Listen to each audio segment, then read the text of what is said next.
Donc, cette matinée est consacrée au service sanitaire des étudiants en santé avec un focus sur les interventions adaptées aux enfants en maternelle et primaire. L'idée, c'est de réfléchir ensemble à comment construire une intervention pour ce public, quels outils utiliser et aussi découvrir ensemble certains outils qui peuvent être réutilisés par les étudiants en service sanitaire auprès de ces publics-là. Du coup, pour commencer la petite présentation, dans quel contexte se fait ce webinaire? Donc, c'est dans le cadre du DRAPS, le dispositif régional d'appui en prévention et promotion de la santé, qui est un dispositif qui existe depuis 2018 et qui est porté par Promotion Santé Occitanie et piloté par l'ARS Occitanie. Dans ce DRAPS, du coup, on peut retrouver des webinaires comme aujourd'hui. Il y a aussi des formations, beaucoup de ressources documentaires. Il y a également des matinales assez régulièrement, donc il y a vraiment pas mal de choses et c'est ouvert vraiment à tous les acteurs de la promotion de la santé d'Occitanie. Il y a régulièrement des informations et voilà, toutes les actualités peuvent être trouvées sur le site du DRAPS. Et donc, ce webinaire, il se fait aussi avec le CODES 30, puisque je vais me présenter juste après. Mais moi, je travaille au CODES 30, c'est le comité départemental d'éducation pour la santé du Gard. On est une association qui intervient sur tous les champs de la prévention et de la promotion de la santé sur le département et auprès de tous les publics. Et on a aussi un centre de ressources documentaires, donc ça j'y reviendrai en présentant les différents centres de ressources documentaires qui peuvent être quand même des outils assez indispensables pour les étudiants en service sanitaire.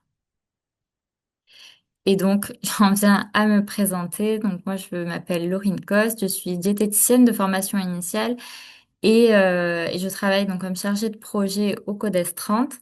Je coordonne le programme qui s'appelle Présage, qui signifie promouvoir ensemble la santé des jeunes enfants, qui est un programme de soutien à la parentalité dans lequel on met en place des ateliers parents-enfants pour les enfants de 0 à 3 ans, parfois un petit peu plus début maternelle, on va dire. Et je suis également référente territoriale sur la question des compétences psychosociales. Donc voilà, c'est un sujet que j'aborde beaucoup. Je suis amenée à travailler assez régulièrement avec des publics plutôt jeunes, que ce soit maternelle, primaire, mais aussi les un petit peu plus grands au collège ou au lycée. Et donc je vais essayer aujourd'hui de vous partager un peu cette expérience pour accompagner les étudiants en service sanitaire. Alors, l'idée, c'était de faire un petit tour d'écran, mais là, visiblement, ça va être rapide. Du coup, je vais peut-être vous laisser vous présenter, voilà, en m'indiquant votre nom, prénom, comment ça va, en choisissant un des petits chats représentés ici, d'où vous venez, quels sont, voilà, un peu enfin, est-ce que vous avez vu le webinaire de juin? Quel est le lien avec le service sanitaire et quelle est un peu votre expérience par rapport à l'animation auprès des enfants. Donc du coup, alors en fait, Guillaume Ress est là pour nous aider sur la technique, mais pas un participant. Du coup, Madame Moreno, je vous laisse prendre la parole. Je suis la seule. En plus, je suis la seule, mais je ne correspond pas au profil parfait de ce à quoi vous vous On attendiez. va adapter, J'étais ne vous plus là inquiétez pas. en sous-marin pour participer, suivre les échanges. Donc, Audrey Moreno, comment ça va? Euh, lequel optimiste, Ok. parce que je suis sûre qu'il y a voilà, plein de choses qui vont sortir de ce webinaire. Je suis chargée de prévention à l'association Addiction France dans le 34, basée à Montpellier. Ok. C'est celui-ci, mais en tout cas, j'ai suivi le MOOC PEP, je ne sais plus comment c'est, Mhm. pour accompagner les étudiants à construire des interventions. Euh, je ne sais même plus comment j'ai entendu parler de ce webinaire. En fait, moi, ce qui m'intéresse, et pour mon expérience vécue aussi, disponibilité. Donc là, je suis à l'association depuis 2 ans. Nous, on intervient auprès de plein d'établissements scolaires, écoles primaires pas trop, parce que j'avoue que c'est difficile de s'y faire une place, mais c'est quelque chose qu'on a vraiment envie de développer. Et on accompagne aussi les services civiques de l'association Unicité Ok. à Montpellier. C'est donc des services civiques qui sont amenés à travailler plutôt collège avec des collégiens et des lycéens. Donc en gros, on les sensibilise sur une journée et demie. Donc l'année dernière, on l'a fait, cette année, on le renouvelle. On les sensibilise voilà, sur qu'est-ce qu'une intervention en santé, sachant qu'on n'est pas les seuls intervenants dans leur formation. On leur fait vivre des outils et voilà, on leur transmet un peu les techniques d'animation. Et aussi auprès des étudiants relais en santé de l'Université de Montpellier. Mais là, c'est plutôt des étudiants à destination d'autres étudiants. Voilà. Donc, j'interviendrai, enfin, voilà, j'interviendrai pas directement auprès d'étudiants en service sanitaire, mais au niveau des tout ce qui peut être dit, ça peut être utile pour ma pratique et aussi pour les services civiques qu'on va avoir en octobre là. D'accord, super. Bon, du coup, dans le déroulé, je vais peut-être un petit peu réadapter à la fois, puisque le webinaire est enregistré, je vais quand même présenter voilà, le déroulé pour les services sanitaires. Puis voilà, on essaiera de faire un petit focus peut-être un peu plus long sur les outils, du coup, qui pourront un peu plus vous intéresser et à la fois rester dans le cadre de l'intervention de ce matin. Puis on verra si d'autres personnes nous rejoignent. Bon, ça, c'était pour recueillir les attentes, mais du coup, on les avait partagées, donc on va pouvoir passer. Là aussi, il y avait un petit travail en sous-groupe qui était prévu. L'idée, c'était de réfléchir ensemble sur les spécificités des deux publics que sont les élèves de maternelle et de primaire, dans quel lieu on pouvait retrouver ces publics et à quoi il fallait faire attention dans la construction d'une intervention pour eux et qu'est-ce qui peut être à préconiser. Du coup, je ne sais pas si déjà sur enfin, dans votre expérience, est-ce qu'il y a des éléments qui peuvent permettre de répondre un petit peu à ces questions-là? Ben, par rapport aux jeunes enfants, ça va être la capacité d'attention. Il va falloir faire Mm. attention. Le fait qu'il faut changer d'activité très régulièrement. Après, de manière générale, quand on développe les CPS chez tous les publics, ça va être leur faire vivre l'expérience. Mm. Euh, dans quel lieu peut-on retrouver ces publics? Je ne comprends pas. Hors système scolaire, c'est ça? Oui, c'est ça. C'est-à-dire à Enfin, ça peut l'école être, du coup, ou il dans y a des l'école et périscolaires? après, quels peuvent être les autres lieux où on retrouve des enfants de 3 à 10 ans, on va dire. Ok. Donc tout ce qui est périscolaire, entre midi et deux, le Mm. soir, les centres aérés le mercredi. C'est ça. Hmm. En effet. Et du coup, sur à quoi faut-il faire attention dans la construction d'une intervention pour eux? Bon, vous avez dit un petit peu, il y a l'expérimentation et le fait de changer assez régulièrement, enfin, de changer d'activité. Est-ce qu'il y aurait d'autres choses? Après, Après, c'est vraiment différent entre maternelle, un élève maternel qui a 4 ans et un élève de primaire qui a 10 ans.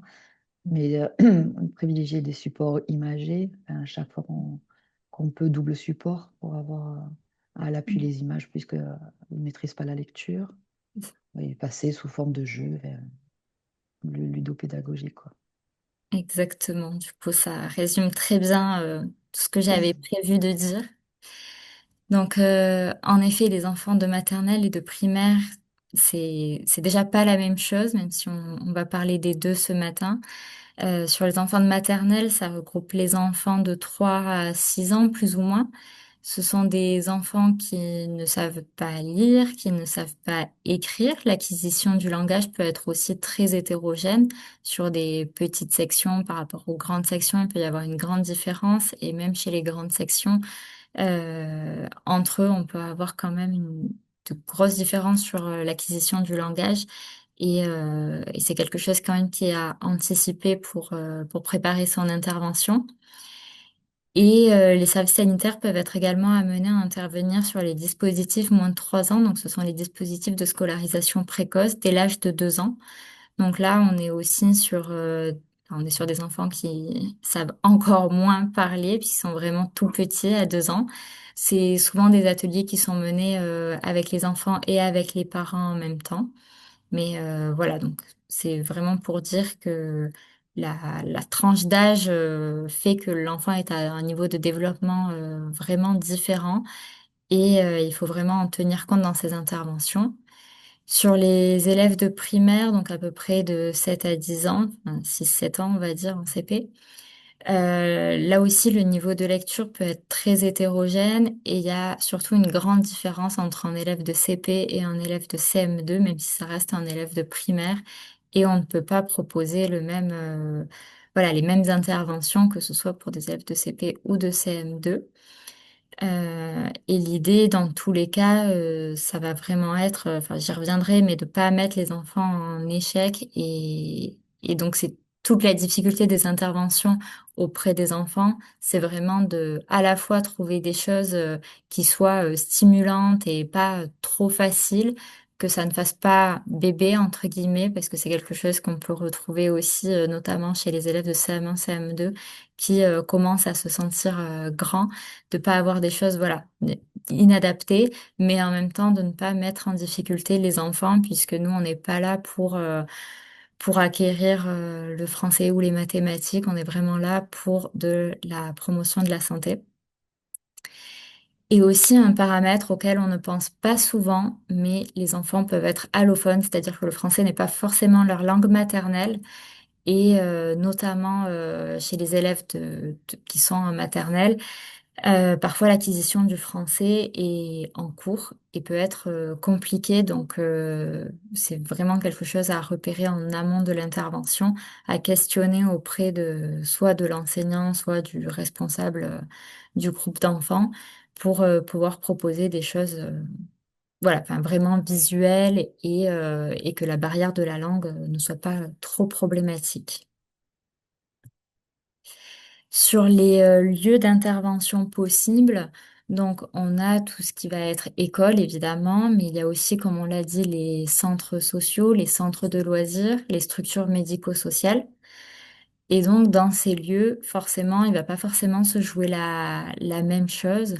L'école a l'avantage d'être un cadre où les enfants ont l'habitude d'être dans des apprentissages, d'être à leur bureau, d'être encadrés, alors que dans un centre de loisirs, ils vont plutôt avoir des activités peut-être plus sportives, culturelles, et être plus dans le mouvement. Et donc, la notion d'apprentissage va être vraiment différente et l'approche qu'on va avoir va aussi être différente. Et pour eux, ça peut être difficile aussi de se remettre dans un cadre vraiment d'écoute, d'où l'intérêt d'avoir des outils qui favorisent l'expérimentation et l'expérience. Au niveau de la zone géographique, donc ça revient un petit peu à ce que je disais tout à l'heure sur les enfants qui peuvent être allophones. Selon où est-ce qu'on intervient, il peut y avoir plus ou moins de mixité sociale, plus ou moins de diversité culturelle. Et ça aussi, ce sont des choses qui sont importantes à prendre en compte dans les interventions. Alors pour le coup, c'est pas uniquement avec les enfants, hein, quel que soit le public avec lequel on réalise l'intervention. C'est important de prendre en compte la culture, l'expérience des personnes, mais on a tendance parfois à l'oublier avec les enfants en se disant que s'ils sont nés en France, scolarisés en France, ils ont plus ou moins une culture commune, ce qui n'est pas forcément le cas et le vécu peut être très différent. Et aussi, les contextes de vie peuvent être différents avec certains enfants qui peuvent être dans des situations de précarité ou de violence. Et là aussi, ça va pouvoir parfois ressortir, notamment, enfin, selon les thématiques abordées. Donc, il ne faut pas oublier que lorsqu'on intervient auprès des enfants, on est vraiment là pour leur transmettre quelque chose de positif et, euh, et pour autant, enfin, c'est pas eux qui sont forcément décisionnaires de beaucoup de choses dans leur vie. Donc voilà, il y a quand même une posture à adopter sur laquelle on reviendra plus tard, mais c'est quand même des éléments à avoir en tête, puisque parfois, quand on parle d'intervention auprès des enfants, on a une image quand même plutôt positive et on oublie que derrière, il peut y avoir aussi des fragilités. Ensuite, sur les besoins des enfants, donc comme on l'a dit, le temps de concentration est plutôt court. Donc l'idée, c'est de changer d'activité toutes les 20 minutes en moyenne. c'est le chiffre qu'on donne, de proposer 2 à 3 activités par séance et, euh, et de proposer des ateliers de 40 minutes à 1 heure selon l'âge des enfants. Donc, par exemple, sur des enfants de maternelle, 40 minutes, ce sera largement suffisant. Avec des élèves en CM2, on peut tenir 1 heure. Et l'idée, c'est de varier le type d'activité. Quand on dit 2 à 3 activités par séance, si les 3 activités, ce sont 3 vidéos, ça ne marche pas. L'idée, c'est vraiment d'alterner entre des temps peut-être plus visuels, d'autres plus pratiques, d'autres plus sur l'oral, d'autres plus sur les images. Enfin, voilà, on va. Et du coup, j'en profite pour accueillir Marion Smith, du coup. Est-ce que vous pouvez mettre votre caméra, s'il vous plaît? Merci. Bonjour. Bonjour Laurine. Oui, bonjour. Du coup, j'avais pas forcément repéré que tu étais dans la liste enfin, des participants. Est-ce que tu peux te présenter comme ça? Ah, bon, déjà, désolée du retard. Pas de problème. Du coup, Marion Smith, je suis chargée de projet référent territorial à Promotion Santé Occitanie dans l'antenne de l'Aude. Et quelles sont du coup tes attentes par rapport à ce webinaire? L'idée, ça serait d'avoir des pistes pour pouvoir les transmettre aux chargés de projet qui peuvent venir nous demander des pistes pour des actions. D'accord. Ok.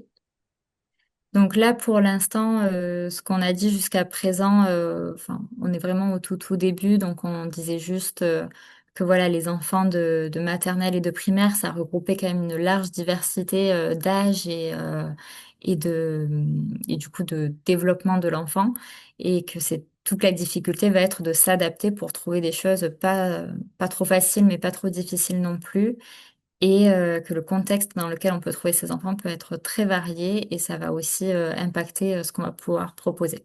Du coup, ici, on en était au besoin d'expérimenter pour apprendre. On reviendra un peu sur les outils, les techniques d'animation à mobiliser, mais typiquement, c'est super de pouvoir utiliser des images, des jeux, des mises en pratique et des mises en scène. Donc, dans, enfin, il y a beaucoup d'outils qui utilisent les images. Les jeux, ça peut être adapté des jeux qu'on connaît, comme le jeu de loi ou des jeux peut-être plus sportifs en extérieur. Des mises en pratique, donc là, il y a l'idée de cuisiner, mais ça peut s'adapter à pas mal de thématiques. Et des mises en scène, on y reviendra, mais il peut y avoir des forums théâtre, des petites scénettes à faire avec les enfants pour qu'ils soient pleinement impliqués dans l'atelier. Donc, comment ne pas mettre les enfants en échec? C'est justement voilà, ce dont on est en train de parler depuis le début. L'idée, c'est d'éviter autant que possible tout ce qui va être des supports de lecture et d'écriture en favorisant l'image, le dessin ou l'expression orale.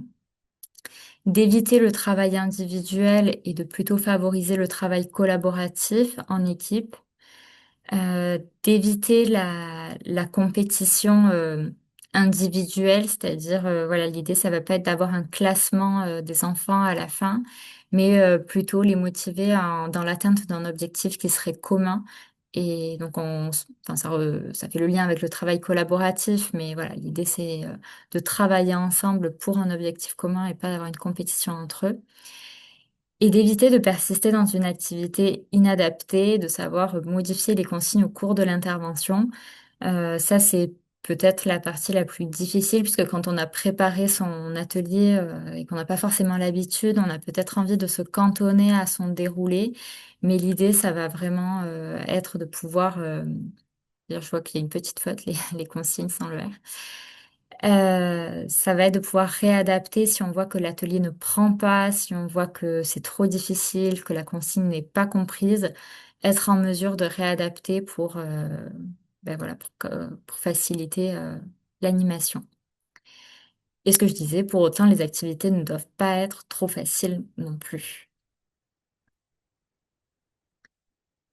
Et donc toute la difficulté, ça va être de pouvoir préparer l'intervention, donc notamment avec les questions à poser en amont.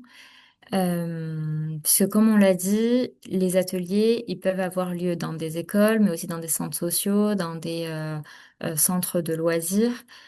Donc, dans tous les cas, il y a une personne qui va encadrer le groupe, qui va être responsable. Et l'idée, c'est vraiment de préparer l'animation en amont avec cette personne. Et là, c'est un peu les questions indispensables à poser avant une intervention, surtout pour les services civiques. Donc, ça va être de questionner l'âge des enfants, puisque comme on l'a dit, entre maternelle et primaire, ça peut être très varié. Combien d'enfants assisteront aux ateliers? Est-ce que dans la classe, c'est prévu d'avoir la moitié d'une classe? Est-ce qu'on va être sur des groupes vraiment réduits de 5 6 personnes? Est-ce qu'on va être sur des classes entières? Bon, l'idée là aussi, c'est de vraiment discuter pour ne pas avoir un groupe qui dépasse à peu près 12 enfants. Ça reste déjà un groupe assez conséquent d'avoir 12 enfants. Sur des élèves de maternelle, encore plus. Et chez les maternelles, ce qui peut être aussi intéressant à poser comme question, c'est de demander si la TSEM sera là et si l'enseignante et la TSEM peuvent aider aussi dans la mise en place de l'atelier. Parfois, ça peut être possible de faire des sous-groupes au sein de la classe. Je pense notamment s'il y a dégustation de légumes ou autour d'ateliers cuisine, ça peut être intéressant voilà, de faire des sous-groupes et de mobiliser dans ce cas-là la TSEM et l'enseignante.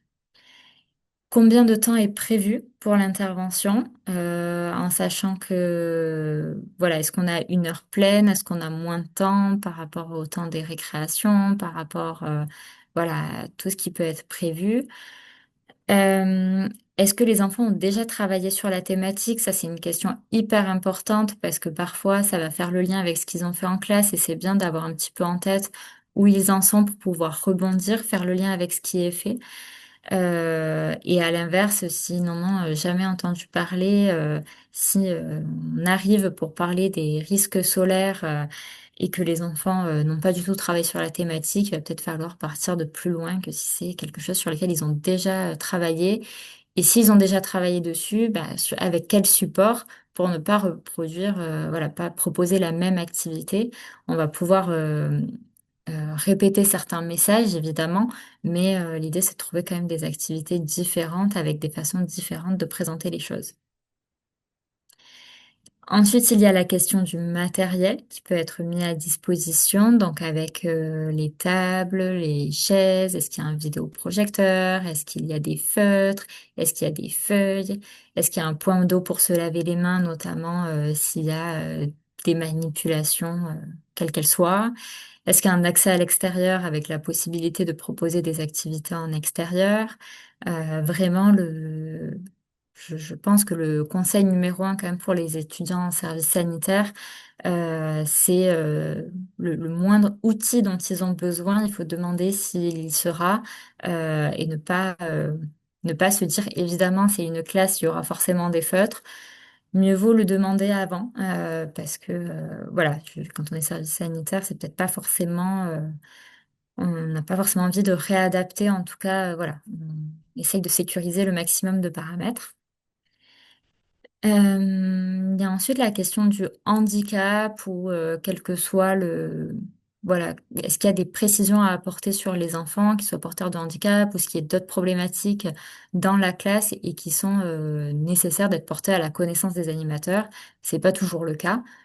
Parfois, ça va pas changer l'animation. Parfois, ça peut être des éléments assez importants à prendre en compte dans ce qu'on va pouvoir proposer.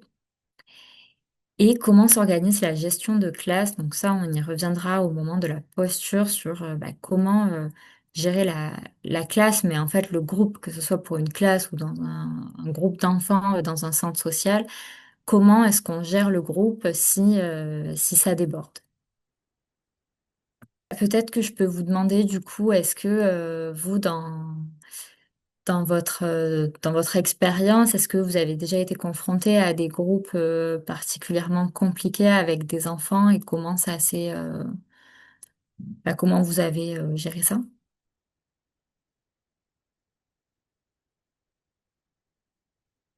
pas plus que ça. Mm. Moi, quand j'interviens en classe, au collège, par exemple, il y a toujours un adulte référent. Mm. Donc, ça va être plus cet adulte qui va gérer la discipline. Et s'il y a un problème, s'il y a un jeune voilà, qui met en difficulté le groupe, il pourra être pris à partie par l'adulte. Donc, que ce soit le prof ou un assistant d'éducation. Mm. Donc, au niveau de la discipline, moi, je suis déchargée de ça, quoi. Mm. Ok. Donc sur la posture, donc ça je reprends ce qui avait écrit dans le dans les webinaires, enfin dans les MOOC, je sais pas trop comment c'est nommé, mais en tout cas de préparation pour le service sanitaire. Donc la posture d'animateur, elle doit être bienveillante, pas de jugement de valeur, accepter les différences de point de vue. Chaque témoignage et expérience a la même valeur, elle doit être valorisante, ramener le groupe à une projection positive et facilitatrice, permettre à chacun et chacune de trouver sa place. Et donc ça, c'est vrai avec tous les publics, mais encore plus avec les enfants. Et il y a vraiment une importance sur les mots qu'on utilise, puisque les enfants, surtout les plus jeunes, ne vont pas avoir de regard critique sur le contenu du message et vont avoir tendance à forcément boire les paroles de l'intervenant. Donc, d'où l'importance de ne pas diaboliser, de ne pas faire peur et surtout de ne pas mentir. Voilà, tout ce qui va être si tu ne brosses pas les dents, toutes tes dents vont tomber. Enfin, voilà, ce genre de discours à absolument bannir. Donc, je pense que vous deux, je n'ai pas trop besoin de le repréciser, mais comme c'est enregistré, je préfère quand même bien insister dessus. Euh, on tombe quand même assez vite dans le faire peur ou dans la diabolisation. Peut-être un peu moins d'en mentir et encore que avec les très jeunes enfants, on peut quand même être tenté de vraiment exagérer au point où ça en devient faux. Et c'est vraiment important de ne pas aller là-dedans. On sait, encore une fois, que la promotion de la santé, enfin, les messages basés sur la peur, ça ne fonctionne pas. Et, euh, et le risque avec les enfants, c'est non seulement que ça ne fonctionne pas, mais qu'il y ait aussi des enfants qui prennent vraiment ça au premier degré, qui n'arrivent pas à prendre de distance et qui du coup tombent dans des choses assez excessives par rapport à ce qu'on va leur présenter. Et donc, par exemple, qu'est-ce que vous pensez de cette présentation autour de l'alimentation? Marion, tu es diététicienne aussi, non? Qu'est-ce que ça t'inspire? Ouais, j'ai écrit dans le chat. Ah, Euh, pardon, j'avais pas vu. bah, le interdit. Interdit, les enfants vont rentrer chez eux, soit ils jettent tout à la poubelle et ils engueulent leurs parents et il y a un décalage entre ce que le parent fait et ce que le professionnel a dit. Soit sinon, le professionnel, ben, il va pas écouter le reste de ce qu'il dit et pour lui, interdit, ça reste quelque chose. Enfin voilà, en fait, on met l'enfant dans une dualité entre soit j'écoute mes parents, soit j'écoute le professionnel. Mm. L'interdit, c'est vraiment tout ce qu'il faut éviter. Exactement. Donc, en effet, en fait, là, par exemple, sur ce dessin, on peut se dire, bah, c'est super pour les enfants parce que c'est visuel, c'est pas trop complexe, ça permet vraiment de catégoriser, voilà, tout ce qui va être les aliments à favoriser et ceux plutôt à limiter.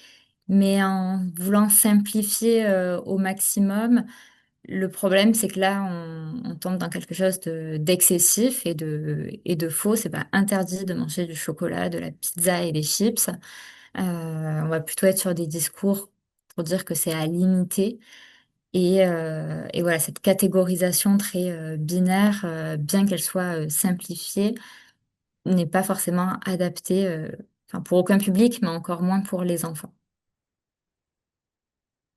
Et du coup, j'avais prévu des petits. Donc, il y a plusieurs travails en sous-groupe. Donc, comme vous êtes que deux, en fait, ça fait un petit peu rater tous mes plans de sous-groupe. Mais bah, je vous propose qu'on le fasse quand même parce que du coup, sinon, on va vraiment finir très, très, très tôt puisqu'on a déjà sauté plusieurs travails en sous-groupe. Donc l'idée, voilà, c'est de discuter.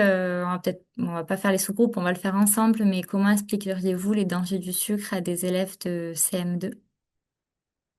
C'est très axé alimentation, on voit là les Oui, formations mais de alors base. après, sur les outils, il y a des outils sur toutes les thématiques.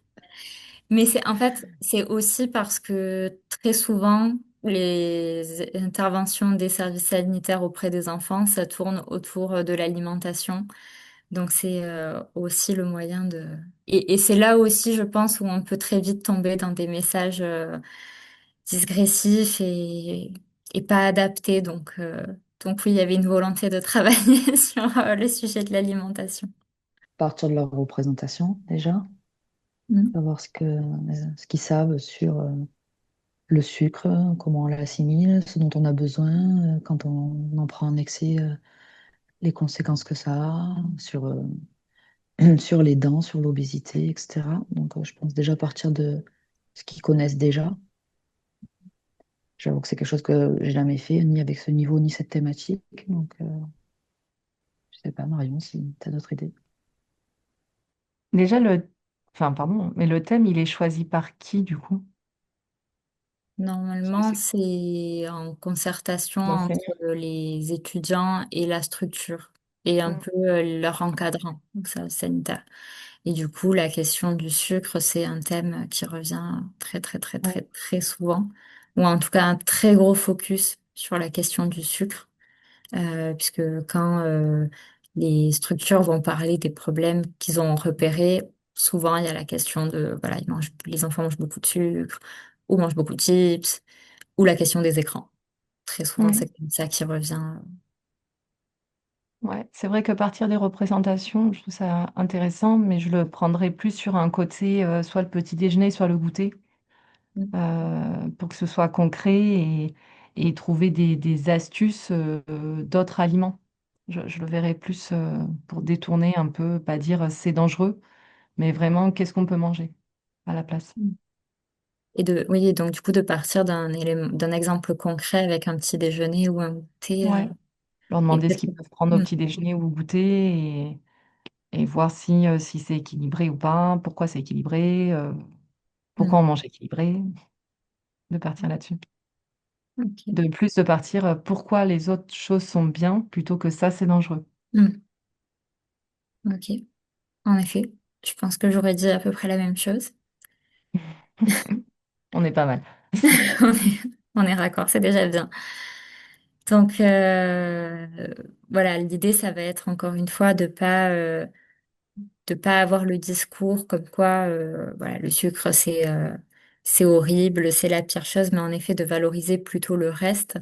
Ça n'empêche pas de quand même expliquer les dangers qui peuvent être liés au sucre et d'expliquer toutes les conséquences qu'il peut y avoir à manger trop de sucre, que ce soit au niveau des caries, que ce soit au niveau voilà, du surpoids et de l'obésité, de ce genre de choses, mais sans entrer dans des discours extrêmement diabolisateurs et en effet plutôt d'amener les enfants à trouver des alternatives finalement, puisque une fois qu'on a dit que il ne fallait pas manger de bonbons et de soda, bah du coup qu'est-ce qu'on propose?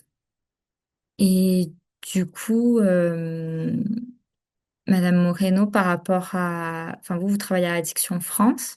Du coup, sur les thématiques peut-être que vous abordez avec les enfants, ça tourne autour de quel sujet? Ben, comme je disais, école primaire, on fait pas encore, mais on essaie d'y aller sur la thématique des CPS plutôt.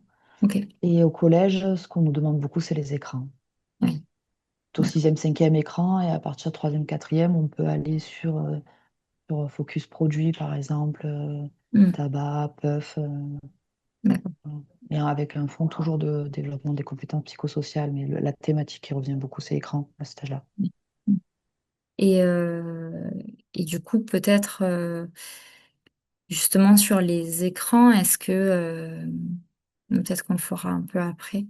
On y reviendra dessus parce que pour le coup, moi j'ai mis peu de contenu par rapport aux écrans, donc si vous avez des choses à partager sur ça, parce que c'est vrai que c'est aussi une thématique qui revient pas mal, y compris chez les primaires et même chez les maternelles. Donc ça pourrait être quelque chose à discuter. Donc là, on en revient à la question de la posture, sur comment réagir face à des enfants turbulents ou des enfants qui se disputent, qui potentiellement s'insultent, ou des enfants qui ne participent pas. Donc en effet, en général, il y a la présence d'un responsable, soit de la classe, soit du groupe, selon où on est.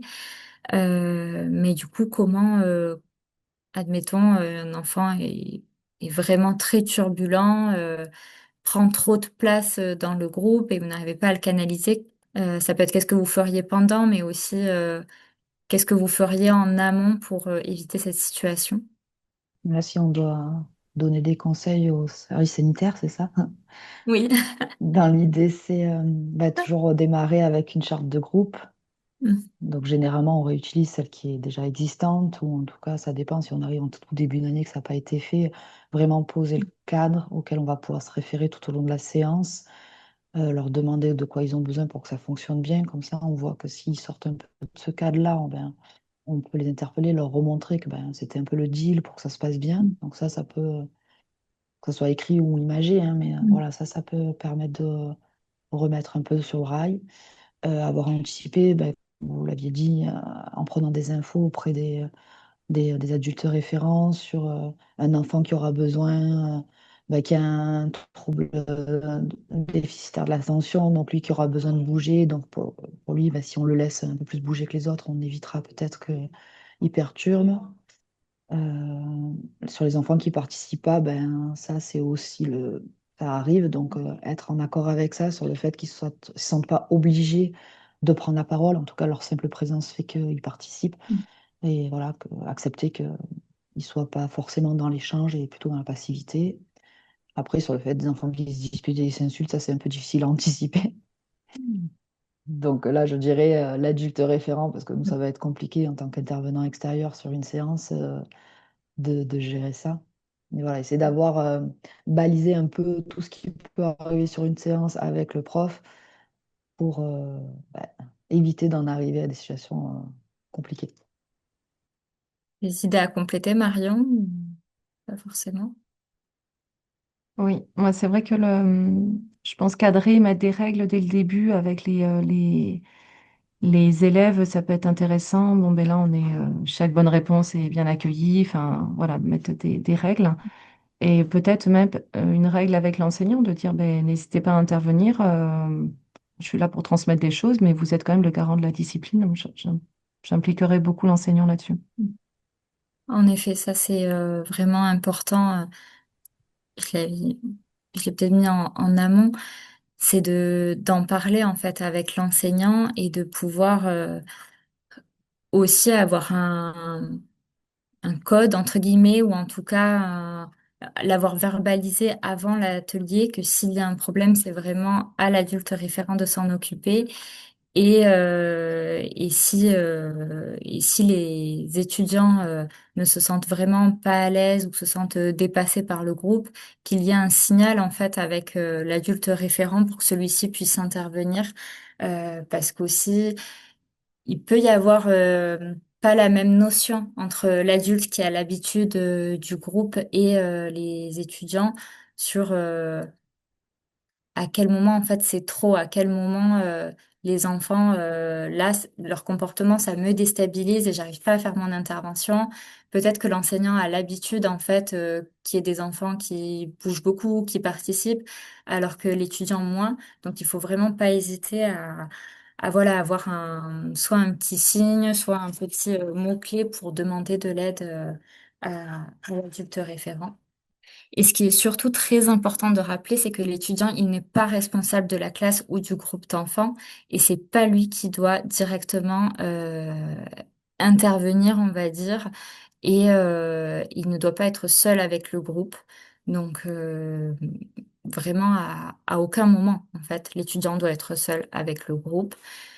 Même si c'est que l'animateur est dans la salle à côté, donc il est pas loin. Non, ça c'est pas possible. Il doit y avoir un adulte avec lui dans la salle. Et en amont, comme vous l'avez dit, c'est important de rappeler que c'est le responsable du groupe qui doit gérer le groupe Et c'est important de poser un cadre. Donc, en tout début de séance, ça peut être, comme vous l'avez dit, par rapport à une charte de groupe, par rapport à, voilà, quelle que soit enfin, la présentation qu'on utilise, c'est important de repositionner comment on prend la parole. Est-ce que c'est en levant la main? Est-ce qu'on met en place un bâton de parole? Est-ce que on est en train de faire un tour de table et du coup on suit un certain ordre? Rappeler certaines règles où on ne coupe pas la parole. En effet, on accueille chaque réponse sans se moquer, sans jugement. Et aussi questionner voilà, de quoi on a besoin pour prendre la parole, quelles règles est-ce qu'on se pose à soi-même pour parler librement. Donc forcément, ça, ce sont des questions qui vont être adaptées à l'âge de l'enfant. Avec des enfants de 3 ans, ça va être difficile de leur demander quelles règles ils se posent à eux-mêmes. Mais on peut quand même mettre en place des règles sur la façon de participer et sur voilà, est-ce que là est-ce qu'il faut rester assis pour cette activité? Est-ce qu'on a le droit de se lever? Si on a besoin d'aller aux toilettes ou de se lever, comment on fait pour le demander? C'est vraiment à adapter avec le groupe et avec les plus grands, les impliquer vraiment. Voilà, c'est eux qui vont aussi définir les règles, mais du coup, il faut leur poser aussi les bonnes questions pour que ça émerge et les inviter, voilà. C'est bien d'avoir quelques idées à leur proposer sur des exemples de règles à mettre en place.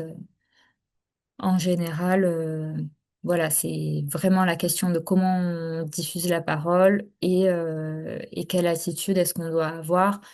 C'est aussi veiller à ce que chacun parle et du coup, même si moi j'ai très envie de participer, si j'ai déjà beaucoup participé, mais que je vois que j'ai des camarades qui veulent aussi participer, bah, je vais peut-être les laisser participer aussi. Donc voilà, il y a beaucoup de choses qui peuvent être dites. Évidemment, s'il y a déjà eu un travail comme ça au sein de la classe, ça va être facilitant parce qu'on va pouvoir s'appuyer dessus. Si c'est, si les enfants n'ont pas l'habitude de travailler de cette manière-là, ça peut être un petit peu déstabilisant pour eux ou ils peuvent trouver ça un petit peu bizarre, mais en général, ça passe plutôt bien. Ils arrivent à s'impliquer assez bien dans ce processus-là. Une fois qu'on est donc avec le groupe et si ça se passe pas très bien, l'important ça va être de rappeler les règles, rappeler la charte qu'on a définie ensemble, rappeler comment ça se passe. Et on peut aussi essayer d'adapter un petit peu notre contenu, c'est-à-dire que si on voit que le groupe est en train de perdre un petit peu patience, de s'agiter parce qu'en fait, on est en train de travailler sur une vidéo en étant assis sans bouger depuis un petit moment. Bon, bah là, on va peut-être pouvoir les mettre en mouvement. Si on a un enfant ou deux qui particulièrement ont besoin de bouger et ont du mal à rester assis, l'idée, ça va être aussi de les impliquer dans les activités. Donc, leur proposer de distribuer les feuilles, par exemple, ou de les ramasser. Leur proposer de nous aider à mettre en place certaines activités pour répondre à leurs besoins de bouger au sein du groupe. Donc ça, c'est des choses pareilles qui peuvent être parfois un petit peu difficiles, mais qui peuvent souvent être discutées en amont avec la personne référente, puisque souvent, elle connaît le groupe et va pouvoir dire, bah, je sais que tel ou tel élève, rester assis pendant 1 heure, c'est difficile. Et on peut demander à cette personne référente comment elle a l'habitude de faire pour gérer ces enfants-là en sachant que voilà, forcément, elle les connaît très bien et a beaucoup plus l'habitude. Et si la situation persiste, donc ça, on disait interpeller l'enseignant ou le responsable du groupe, mais l'étudiant ne peut pas punir ou menacer d'une punition l'enfant. On va pas pouvoir dire, bah, tu vas dans le couloir, tu vas chez la directrice, tu fais je ne sais pas quoi. Ça, c'est vraiment pas possible d'avoir cette attitude-là parce que c'est vraiment pas à l'étudiant de le faire et c'est se mettre en difficulté que de le faire. Donc voilà, s'il y a vraiment un problème avec le groupe, on se réfère à l'enseignant. Mais d'où l'importance de vraiment aborder le sujet en amont parce que ça peut être difficile aussi enfin, devant la scène qui nous met en difficulté de dire à l'enseignant bah, est-ce que vous pouvez intervenir parce que là ça va pas. Donc voilà, il peut y avoir des manières un petit peu plus subtiles que ça se fasse et qui nous mettent moins en difficulté. Par rapport aux enfants qui ne participent pas, donc ça, si déjà il va falloir distinguer là-dedans si c'est quelques enfants dans le groupe qui ne participent pas ou aucun enfant qui ne participe. Si ce sont quelques enfants, en effet, ça peut être juste des enfants un peu plus timides ou qui n'ont pas forcément envie de participer. Mais ça ne veut pas dire qu'ils ne sont pas impliqués dans le groupe.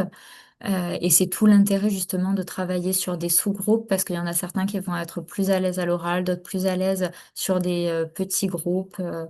Et on va pouvoir mobiliser les compétences de chacun. Par contre, si aucun enfant ne participe, si vraiment l'atelier ne prend pas et qu'on a l'impression d'être complètement à côté de la plaque, ça peut arriver, ça arrive à tout le monde. L'important, c'est de ne pas paniquer déjà. Et il y a plusieurs raisons à ça.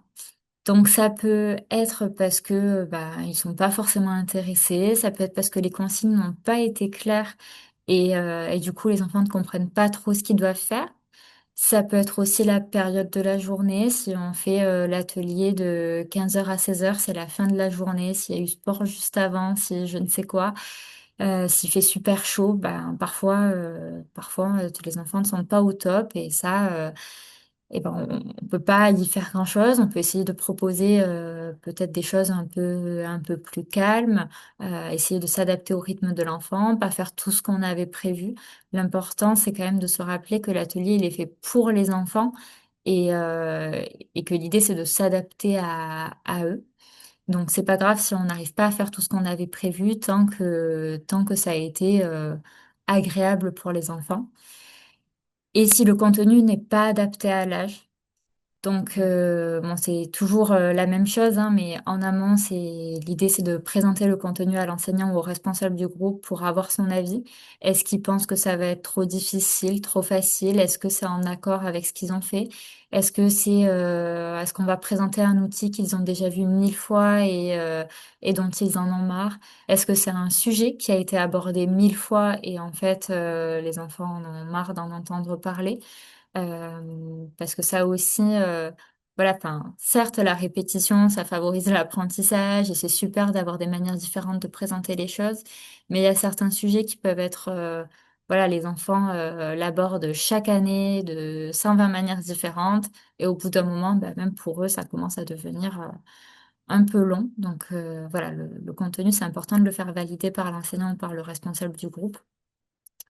Et sur le moment, si on voit que ça prend pas, ça peut être de réadapter, de faire des plus petits groupes, ou à l'inverse, de choisir de faire en classe entière, euh, d'essayer d'utiliser des supports qui favorisent la parole.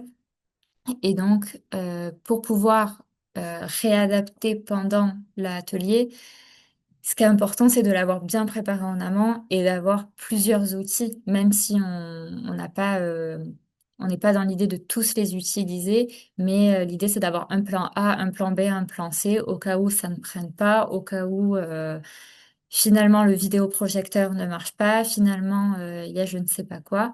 Voilà, avoir différents outils à présenter pour être un peu paré à toute situation et ça évitera le stress au moment de l'atelier si jamais les choses ne se déroulent pas comme prévu.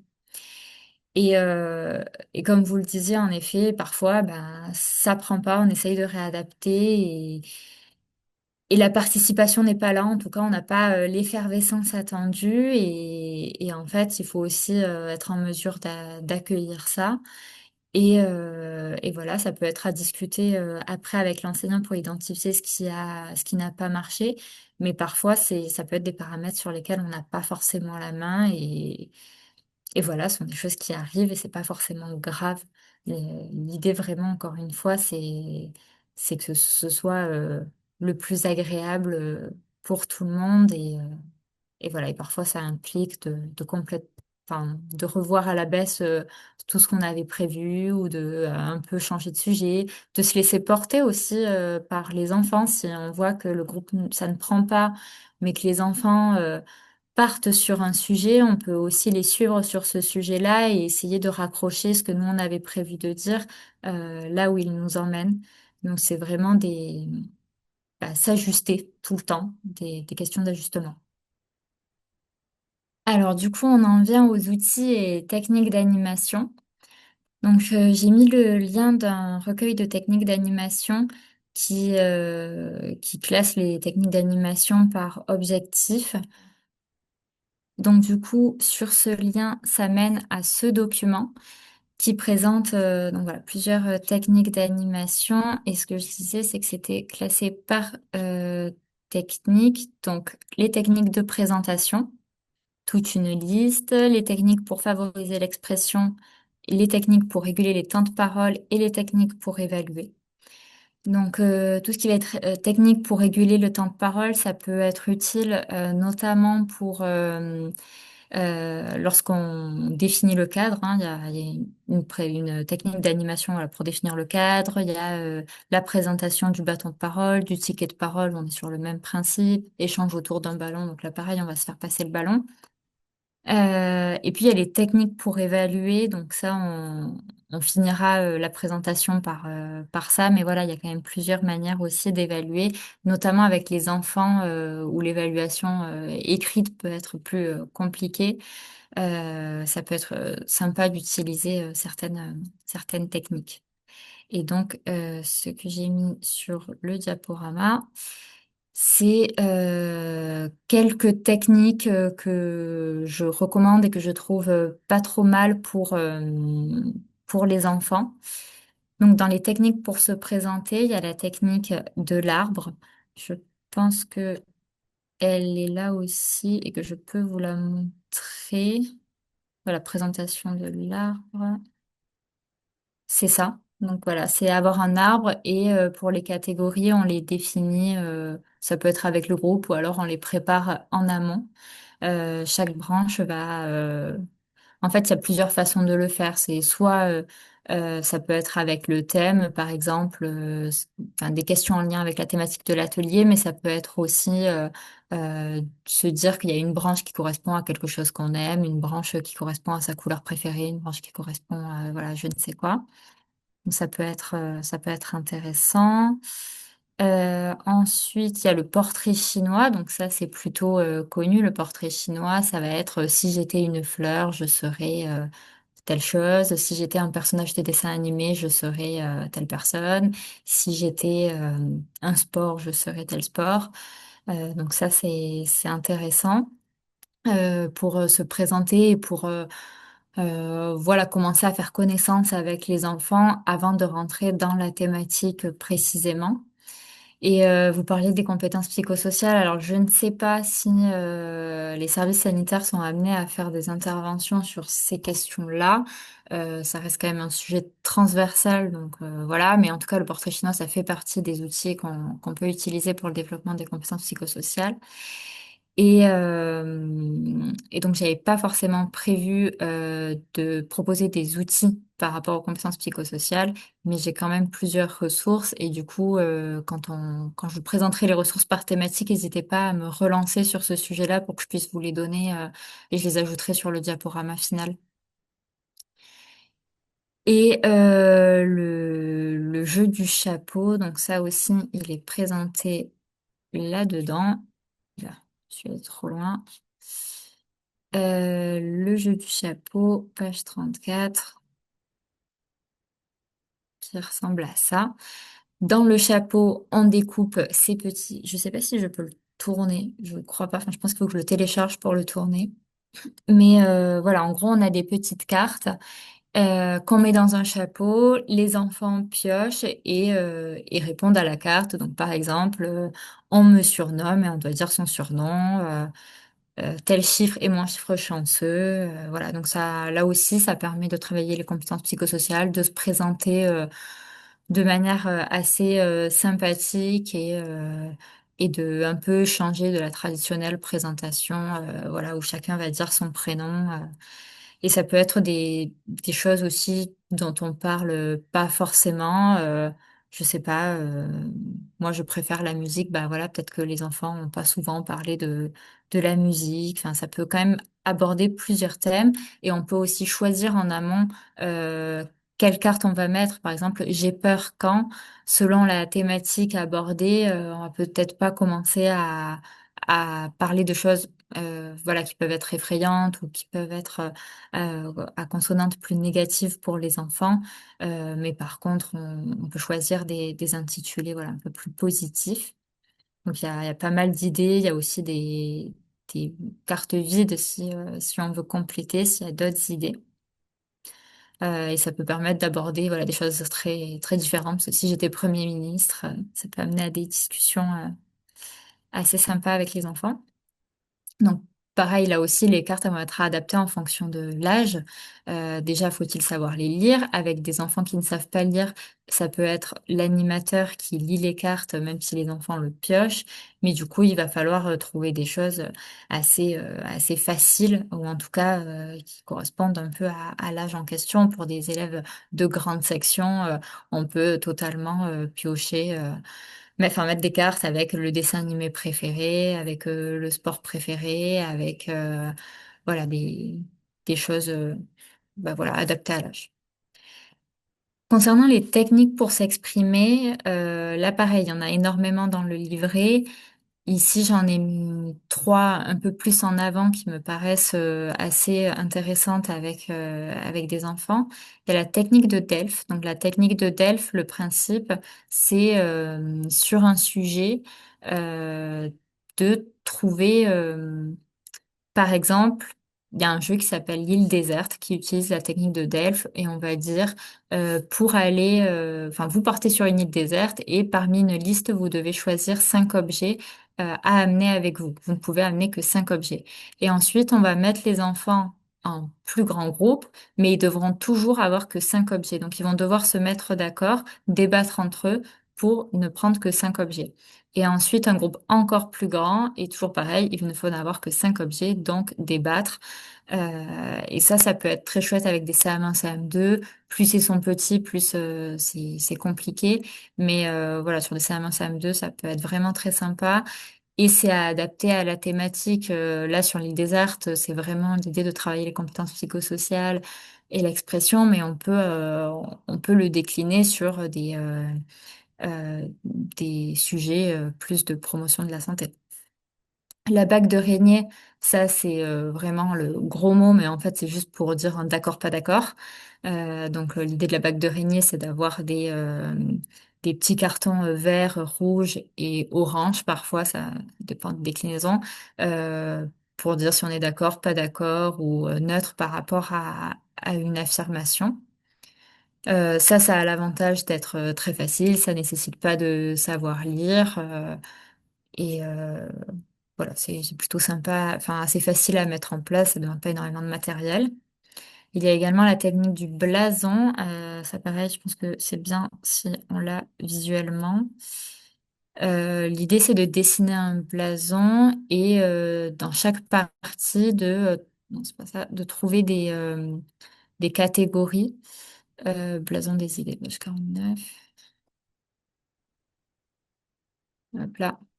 Donc là, on dessine notre blason et par exemple, si on travaille sur bah, le soleil, les risques solaires, je sais pas, on peut trouver une catégorie où on va dire pour se protéger du soleil et on liste tout ce qui est fait pour se protéger du soleil. Une catégorie où on va dire ce qui est dangereux pour la peau, je dis n'importe quoi. Une autre case sur les conséquences et une autre case sur là tout de suite, je ne sais pas, mais voilà, l'idée c'est en fait sur un sujet d'avoir 4 cases euh, en lien avec la thématique et de classer les idées.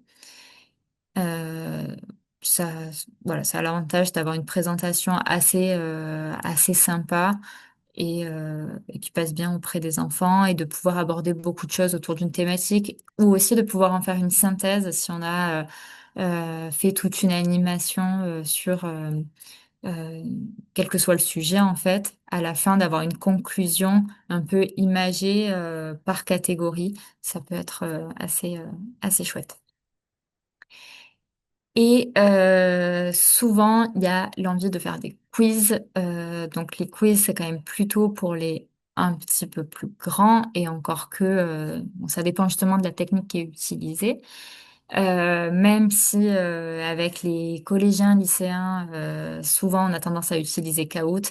Avec les maternelles et primaires, c'est plus compliqué parce qu'ils n'ont pas de téléphone portable. Et donc, du coup, plutôt qu'un Kahoot, il y a des façons de faire des quiz, pareil, plus dynamiques. Euh, donc, de nouveau, j'ai mis la bague de Régnier parce que ça permet, voilà, on peut s'en servir pour faire un vrai faux finalement en faisant vert et rouge. Il y a le jeu de la ligne. Le principe du jeu de la ligne, c'est de positionner les enfants en ligne et on cite une affirmation et ceux qui sont d'accord vont vers la droite et ceux qui sont pas d'accord vont vers la gauche. Ou alors on propose deux options et voilà, pareil, ceux qui sont d'accord avec l'option A vont vers la droite et ceux avec l'option B vont vers la gauche. Ça a l'avantage de faire bouger les enfants, donc c'est pas un quiz où on est juste passif. Et, et ça oblige aussi l'animateur à avoir des questions assez simples avec que deux choix de réponse et ça permet aussi d'alimenter le débat du coup en voyant enfin voilà, s'il y a des idées différentes, de discuter pourquoi telle personne est allée à droite ou telle personne est allée à gauche. Et puis, il y a Plickers. Je ne sais pas si vous connaissez Plickers. C'est enfin, souvent. En tout cas, c'est utilisé par les enseignants plutôt au collège, lycée. Mais dès la primaire, bon, ouais, peut-être plutôt quand même CM1, CM2 ou peut-être dès le CE2. En fait, Plickers, du coup, c'est un site internet et une application sur téléphone. On est d'accord que là, vous voyez tout mon écran, hein. Enfin, Oui, pas très que le... bien, oui. Voilà. Donc, c'est ça. En fait, l'idée sur Plickers, ça va être en amont de... Ah oui, bon, bah, du coup, voilà, c'est un compte que j'avais commencé à créer. Euh, donc, on va faire une liste avec le nom de tous les enfants. Donc, ça demande une préparation en amont quand même. On met la liste de tous les enfants et chaque enfant va avoir une sorte de QR code. Alors, c'est pas vraiment un QR code, mais c'est un peu le même principe. Ça fait un carré. Et chaque carré va être associé à l'enfant. On va pouvoir les imprimer et leur distribuer. Et en fait, nous, on rentre des questions avec quatre possibilités de réponse, A, B, C, D. Et eux, sur leur QR code, sur leur carré, ils vont aussi avoir A, B, C, D. Et en fait, il va falloir qu'ils tournent le carré pour mettre en haut la réponse qu'ils veulent dire. Exemple, je pose une question. La bonne réponse, c'est la B. L'enfant veut répondre la B. Il va prendre sa feuille de papier en mettant le B en haut. Et après, l'animateur, avec son téléphone, il faut télécharger l'application, il va passer comme ça pour scanner. Mais alors vraiment, c'est très vite, hein, c'est juste un passage, il n'y a pas besoin de rester sur chaque feuille, c'est juste en gros. Le téléphone lit les réponses et c'est quel élève a répondu quoi et si c'était les bonnes ou les mauvaises réponses. Donc en gros, c'est comme un Kahoot, mais sans téléphone portable. Donc, ça demande juste d'avoir la liste des enfants en amont. Mais si c'est dans le cadre d'une classe, a priori, c'est faisable. Et, euh, et voilà. Donc, ça peut aussi être une façon assez sympa. Là aussi, l'avantage, c'est que y a un minimum de manipulation. Là où ça se complique, c'est que oui, il faut mettre la feuille dans le bon sens et que au premier abord, quand on voit les feuilles, c'est pas forcément très intuitif, mais en fait, c'est quand même écrit les côtés du carré A, B, C, D. Mais voilà, faut un peu faire attention. Il y aura sûrement des enfants qui se diront, ah mince, mais c'est juste que j'ai mal mis la feuille. Bon, c'est pas très grave. Mais voilà, ça peut être en tout cas une alternative. Et c'est gratuit jusqu'à un certain nombre de participants, je crois, entre 15 et 20, c'est de mémoire. Donc ça permet quand même sur une demi-classe de pouvoir le faire. Ensuite, concernant les outils, il y a le site internet Bebop. Donc ça, c'est un site qui recueille pas mal de choses en promotion de la santé. Il y a une partie qui est vraiment sur les bases de données bibliographiques, donc pour chercher des documents en lien avec la thématique, ça peut être intéressant en amont de l'atelier pour se mettre au clair sur le sujet. Et une base des outils pédagogiques pour rechercher des outils. On va plutôt s'intéresser à cette partie-là aujourd'hui. L'idée, c'est d'aller dans recherche avancée. Et dans recherche avancée, on va pouvoir cocher bah, voilà, le type de document qu'on recherche. Est-ce qu'on recherche bah, un jeu, plutôt une exposition, un DVD, une mallette pédagogique, la thématique sur laquelle on travaille, le public sur lequel on travaille, et surtout, enfin, après, on peut aussi remplir les dates, les auteurs si on cherche un auteur en particulier, le titre. Mais ce qui est surtout important, c'est de cocher où est-ce qu'on peut venir le récupérer. Donc, comme vous pouvez le voir, il y a pas mal d'endroits en France. Nous, ce qui nous concerne, c'est l'Occitanie. Et donc, enfin, soit si on est mobile, on peut faire l'Occitanie tout entière, mais sinon, donc il y a le centre de ressources du Codest 30, si on est plutôt dans le Gard. Si on est à Montpellier, voilà, il y a le CREI ORS, à Toulouse aussi, et puis il y a les deux antennes de promotion santé Occitanie, une à Carcassonne, une à Toulouse. Donc là, enfin, ça va vraiment dépendre de où est-ce qu'on est situé. En l'occurrence, moi, du coup, je vais mettre Codest du Gard. Et admettons que je cherche quelque chose sur l'alimentation pour les enfants. Je fais ça. Ensuite, il faut juste faire des petites fenêtres. On cherche en cliquant sur la loupe. Et là, on arrive sur tous les outils pédagogiques en lien avec l'alimentation, les enfants et disponibles au CODES 30. J'ai pas mis de filtre sur le type d'outil, donc on voit, on a autant, on a des CD, on a des DVD, on a des expositions, des jeux, voilà, encore d'autres jeux. Et on peut regarder en cliquant dessus, par exemple, on voit à la manière d'Arcimboldo, c'est un jeu où en fait on a des petites planches aimantées avec des légumes aimantés. C'est pour faire des bonhommes en légumes, comme le fait l'artiste Arcimboldo. Euh, voilà, ça permet d'aborder la question des fruits et légumes. On voit qu'il est disponible en Occitanie, mais aussi ailleurs. Et, euh, et voilà, on a l'année, on a un peu toutes les infos par rapport à ça. Et du coup, si on veut le réserver, bah, l'idée c'est de téléphoner au Codest 30 pour pouvoir le réserver. Mais ça, je reviendrai un peu après sur la présentation des centres ressources. Voilà. Et donc, on en arrive au centre de ressources documentaires. Donc, en soi, les centres de ressources documentaires de promotion santé et des CODES, donc il y en a à Toulouse, à Carcassonne, à Nîmes et à Montpellier. Donc celui de Montpellier il n'est pas référencé sur Bebop, mais pour autant ils ont un centre de ressources et c'est possible d'emprunter des outils. Donc pour ça il faut directement leur téléphoner.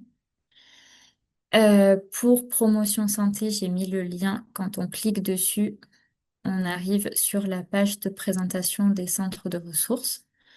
Avec toutes les informations sur les accueils, les adresses mail, les numéros de téléphone pour pouvoir échanger avec les documentalistes.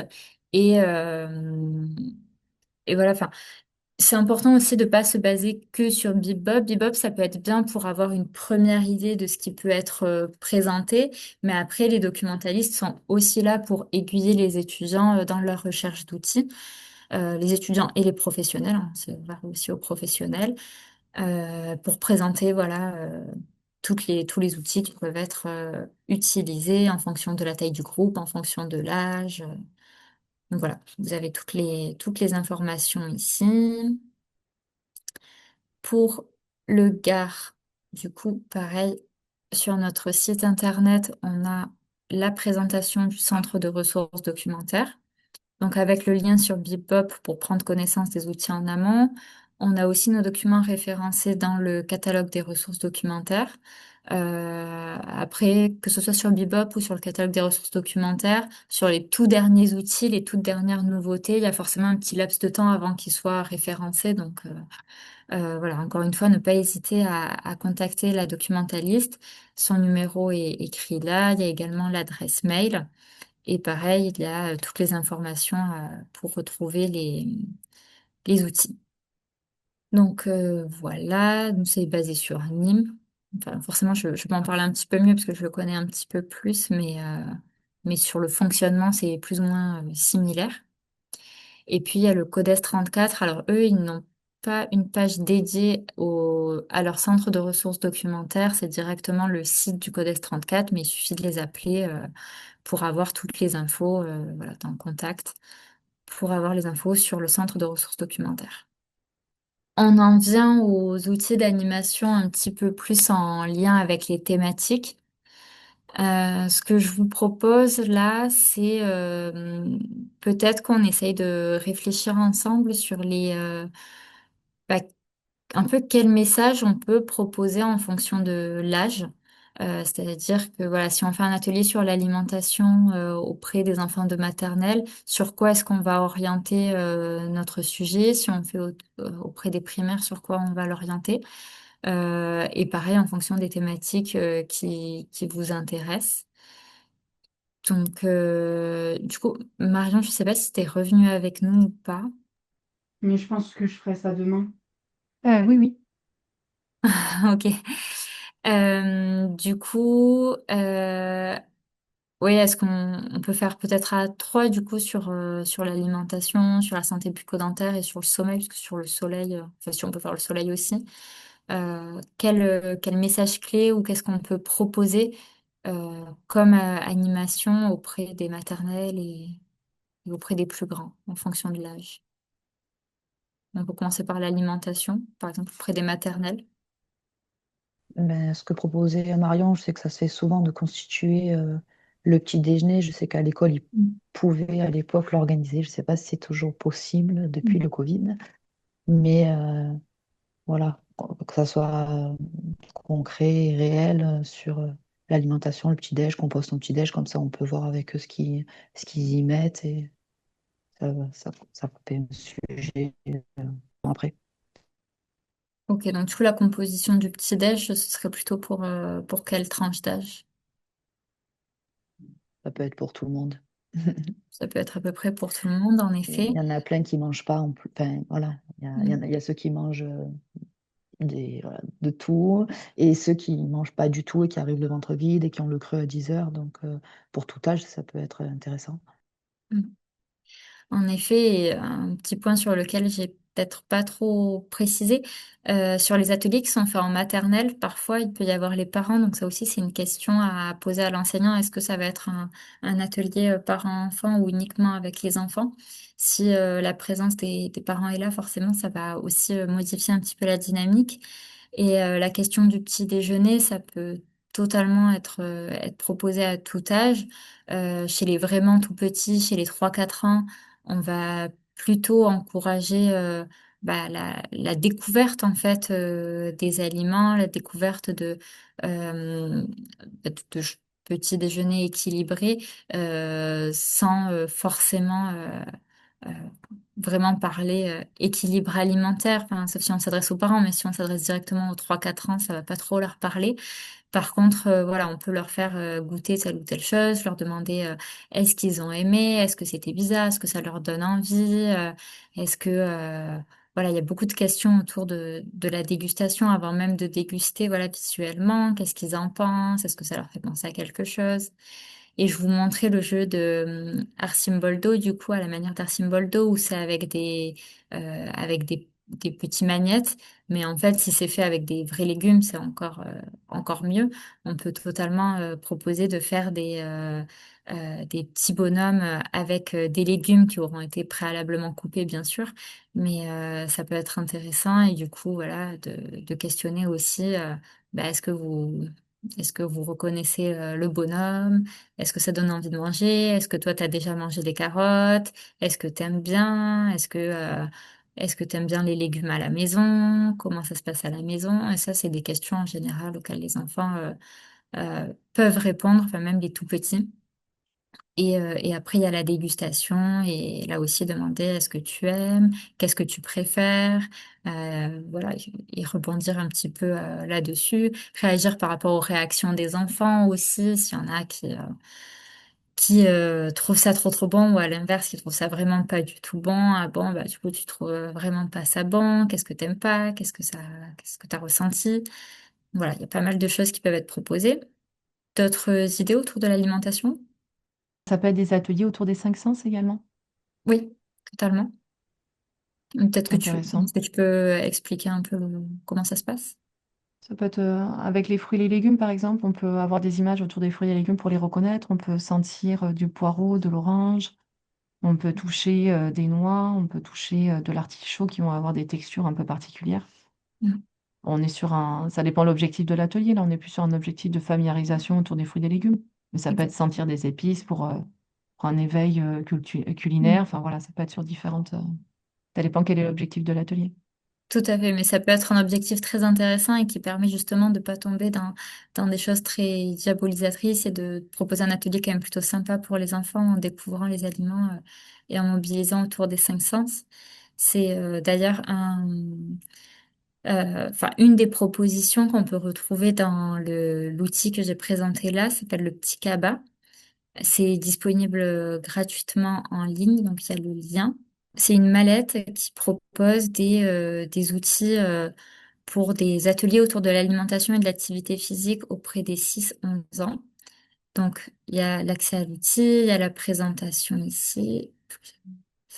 Il y a aussi des ressources complémentaires. Et donc, si on va sur l'outil, on peut retrouver l'introduction et puis par thématique, plusieurs fiches d'activité. Donc, manger à quoi ça sert, sens et saveurs, l'origine des aliments, une histoire de famille, bougeons les rythmes de vie, conception des menus et marketing et publicité.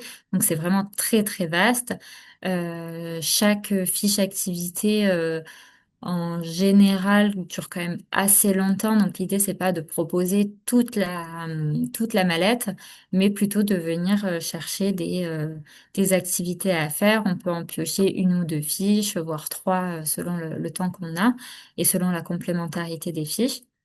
Et donc, dans le thème sens et saveurs, il y a beaucoup de choses justement autour des cinq sens, euh, autour du toucher, autour du goût. Il y a la dégustation trompeuse où du coup, voilà, on va pouvoir goûter par exemple, faire des boissons avec une boisson au citron avec du colorant rose, où du coup, à première vue, on se dit, ah, bah, c'est peut-être de la grenadine ou du sirop de fraise. Et en fait, quand on goûte, on se rend compte que c'est du citron pour justement présenter aux enfants que même visuellement, on commence déjà à manger, à avoir des sensations, que la vue dans l'alimentation, c'est important. Voilà, il y a des choses autour du bruit, il y a des choses autour des odeurs, et il y a énormément de matériel pédagogique. Donc, par exemple, là, ce sont des légumes coupés et le légume entier. Et l'idée, c'est de les associer ensemble. Et la plupart des ateliers, en fait, sont adaptables justement entre 6 et 11 ans. Il peut y avoir une version un peu plus difficile pour ceux qui ont 11 ans, une version un peu plus facile pour ceux qui en ont 6.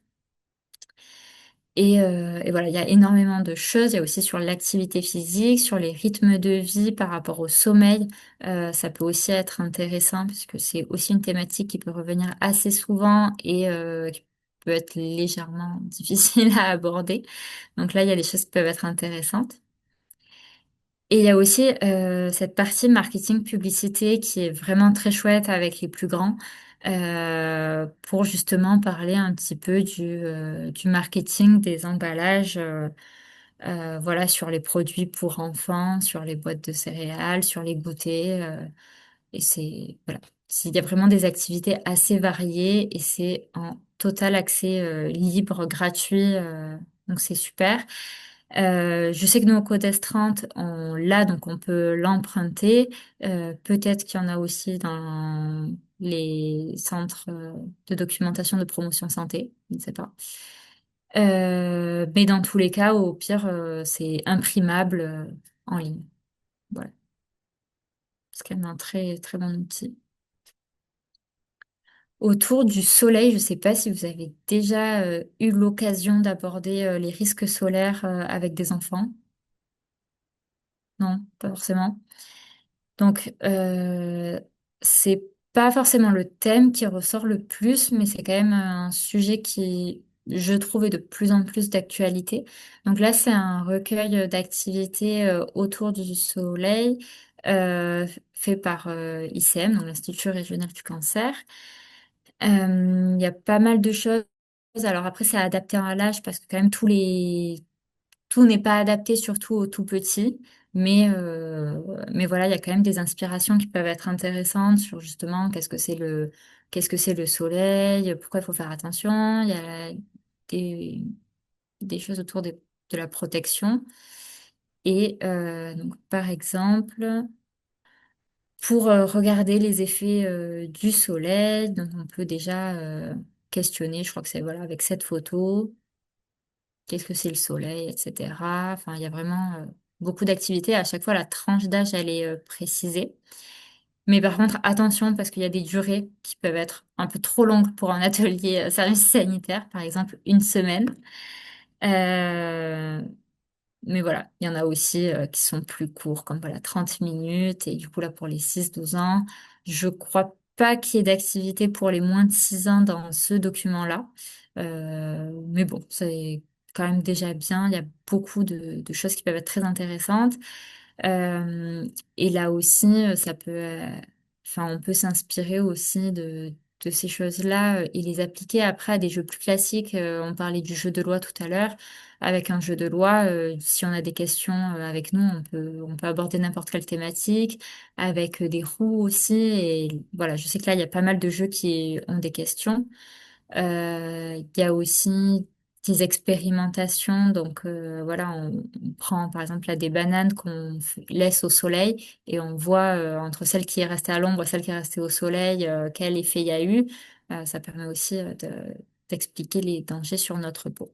Donc voilà, sur le soleil, ça peut être une très bonne ressource parce que je sais que c'est un sujet qui peut être parfois un peu difficile à aborder avec les enfants. Sur la santé bucco-dentaire, pareil, je sais pas si vous avez déjà été amené à aborder cette thématique. Sur la santé bucco-dentaire, c'est quand même un sujet qui revient souvent pour les maternelles et pour les primaires. Donc, dans les centres de ressources documentaires, en général, on peut emprunter des très grosses mâchoires avec des grosses brosses à dents pour montrer le brossage. Mais parfois, au-delà de ça, on a du mal à savoir qu'est-ce qu'on peut travailler vraiment avec avec les enfants.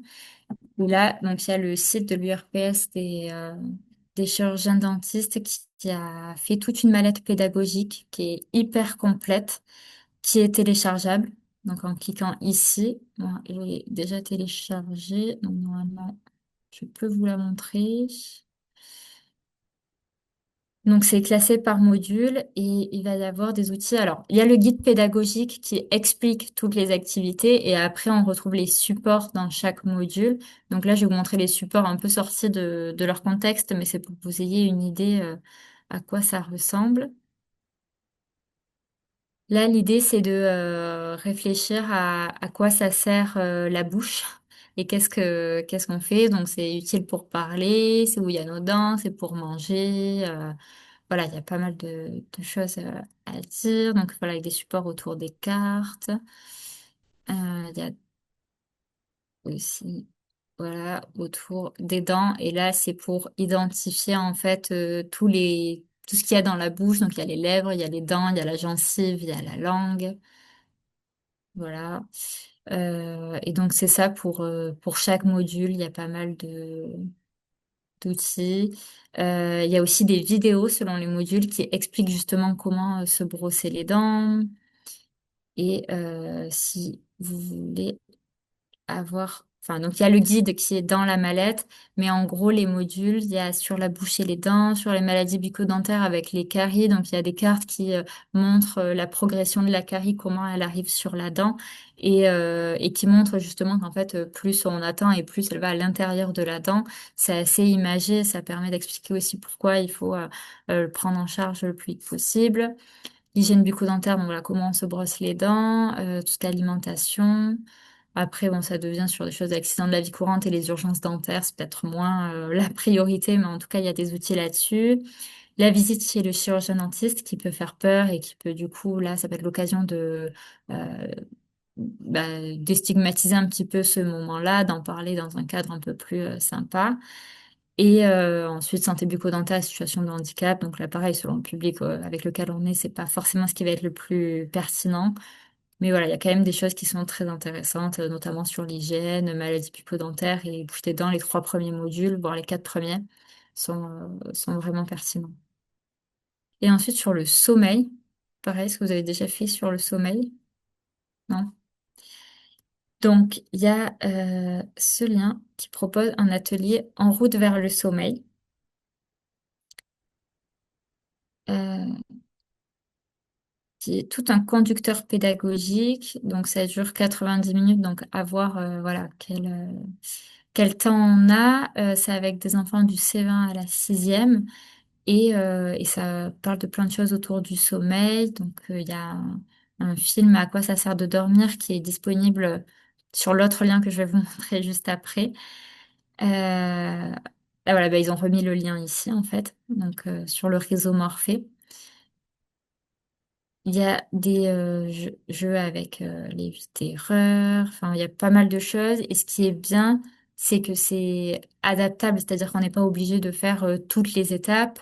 On peut aussi choisir certaines activités en fonction du temps qu'on a. Si on n'a pas 90 minutes, et c'est rare qu'on ait 90 minutes, on peut prendre seulement certaines étapes et voilà, ça permet de discuter ensemble des choses par rapport au sommeil. Et du coup, le réseau Morphée, c'est vraiment un super site autour du sommeil. Et voilà, comme c'est écrit, c'est 0-18 ans, donc c'est pas que pour les enfants. Il y a pas mal de ressources pour les enfants, mais il y en a aussi pour les parents. Si vous êtes amené à faire des ateliers auprès des parents ou pour les vraiment tout petits, moins de 3 ans, il y a aussi plein de choses qui sont expliquées. Pour les plus grands aussi. Donc voilà, il y a bébé, il y a enfant, et aussi beaucoup de ressources pour connaître un peu mieux ce sujet parce que voilà, enfin, tout le monde n'est pas forcément au clair dessus, notamment pour les étudiants en service sanitaire, c'est pas forcément la thématique qui est la plus abordée en cours. Donc ça peut être bien d'aller voir tout ce qu'ils proposent pour se mettre un petit peu à jour sur sur les informations. Et puis, il y a toutes les ressources pour le sommeil de 0 à 18 ans, pour les parents, pour les pros, pour les enseignants, pour les jeunes, et spécial confinement. Donc voilà, il y a vraiment, enfin, c'est une mine d'informations pour les ateliers autour du sommeil. Par rapport aux écrans, j'en profite aussi, je le rajouterai sur le diaporama, mais il y a le site Mpedia. Donc il n'y a pas que, enfin, en soi, ne fait pas que sur les écrans, mais en l'occurrence, il y a quand même pas mal de choses sur les écrans. Et ça peut être voilà, des actualités très intéressantes enfin, sur les écrans, ils ont pas mal de choses. Voilà. Euh, donc dans le menu, on peut voir par âge. Donc nous, c'est plutôt les enfants qui nous intéressent. Et là, on a toutes les thématiques. Par exemple, si on fait sur le sommeil avec toutes les informations. Et pour trouver les ressources spécifiques aux écrans, je crois que c'est dans nos outils, si je dis pas de bêtises. Euh, Ah voilà, nos outils sur les écrans.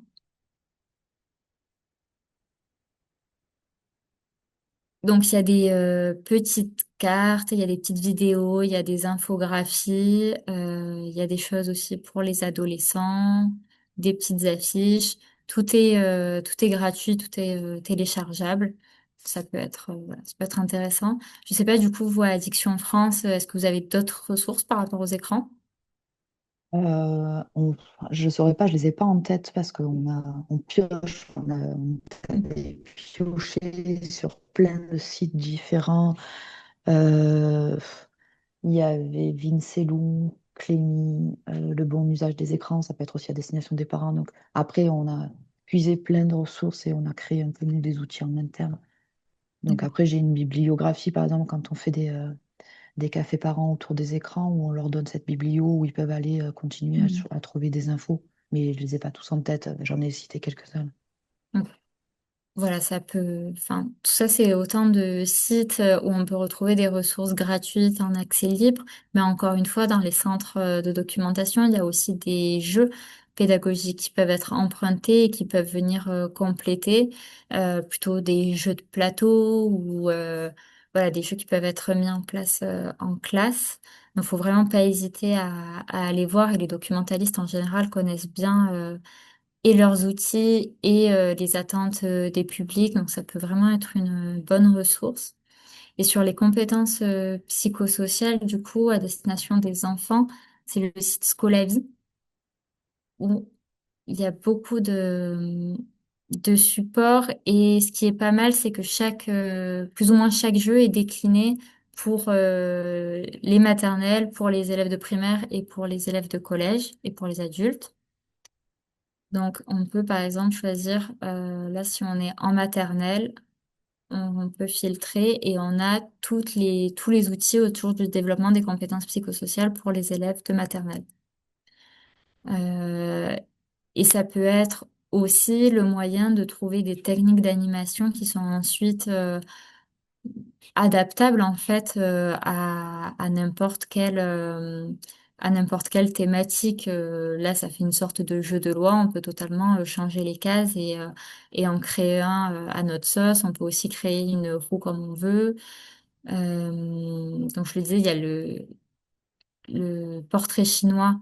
Comme on a vu tout à l'heure en présentation, il y a beaucoup de jeux en fait qui peuvent être utilisés en présentation. Il y a les petites cocottes. Ça aussi, alors les cocottes, il en existe sur absolument tous les sujets et notamment sur le sommeil pour se créer des petites routines le soir, par exemple.